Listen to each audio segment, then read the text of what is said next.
कटिहार के ward number 4 Teja टोला में बना है एक पुराना शौचालय, लेकिन अब स्थानीय लोग इस शौचालय के स्थान पर यहां एक सामुदायिक भवन के निर्माण की मांग कर रहे हैं।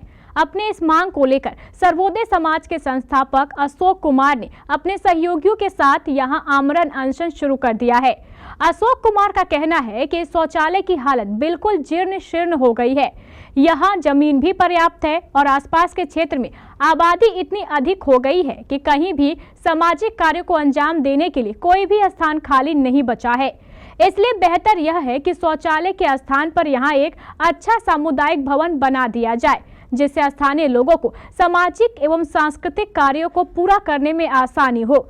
इसी मांग को लेकर यहाँ आमरण अनशन किया गया है। जब इस आमरण अनशन की सूचना जनसुराज के कोर कमेटी के सदस्यों सत्यनारायण शर्मा और डॉक्टर गाजी सारी को मिली तो वे तुरंत मौके पर पहुंचे और उन्होंने समझा बुझाकर उन्हें जूस पिलाया और इस आश्वासन के साथ उनका आमरण अनशन समाप्त करवाया कि 12 तारीख को एमएलसी अशोक अग्रवाल यहां आएंगे और स्थल निरीक्षण के बाद सामुदायिक भवन का निर्माण कार्य शुरू कर दिया जाएगा। सत्यनारायण शर्मा और गाजी सारिक ने बताया कि इस सामुदायिक भवन के निर्माण कार्य को लेकर फोन से एमएलसी अशोक अग्रवाल से बात तय हो गई है। आज के कार्यक्रम के बारे में अशोक यादव जी ने 3-4 दिन पूर्व मुझसे मिलकर जानकारी दी थी। इस तरह हम लोग अनशन में बैठ रहे हैं।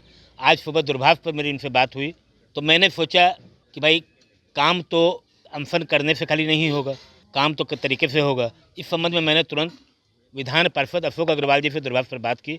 उनसे आग्रह किया कि वार्ड नंबर 4 में सरकारी ज़मीन 11.5 डिसमिल पड़ी हुई है, जिसमें 1985 में सुलभ शौचालय बना था।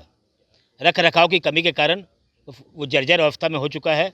लेकिन अब ये 1 इंच तिल रखने की जगह नहीं है। पूरे चारों तरफ देख रहे हैं आप, मकान बन चुके हैं, आबादी बहुत बड़ी हो चुकी है। इसलिए यहाँ पर एक सामुदायिक भवन का निर्माण हो जाए, यहाँ के लोगों को काफ़ी सुविधा होगी। ऐसा मैंने उनसे आग्रह किया था। उन्होंने आश्वासन दिया कि आप जाइए, उनका अनशन तोड़वाइए, मुझसे बात करवा दीजिए। मैं दिल्ली में हूँ, 12 तारीख को मैं कटिहार आ रहा हूँ। आकर मैं स्वयं आपके साथ घटना स्थल पर चलूँगा, स्थल का मुआयना कर तुरंत सुलभ शौचालय ही नहीं बल्कि सामुदायिक भवन निर्माण की स्वीकृति विधान पार्षद को मैं बनवाऊँगा। इस इलाके में जितनी आबादी बढ़ी है तो यहाँ की ज़रूरतें भी बढ़ी हैं और सार्वजनिक कार्यक्रम के लिए अब कोई जगह नहीं है यहाँ पे। इसलिए यहाँ के लोगों ने ये निर्णय लिया कि इस जगह में या तो शौचालय का पुनर्निर्माण हो या फिर इससे बेहतर हो कि अगर यहाँ कोई सामुदायिक भवन बने ताकि सार्वजनिक कार्यक्रम करने में लोगों को आसानियाँ हों।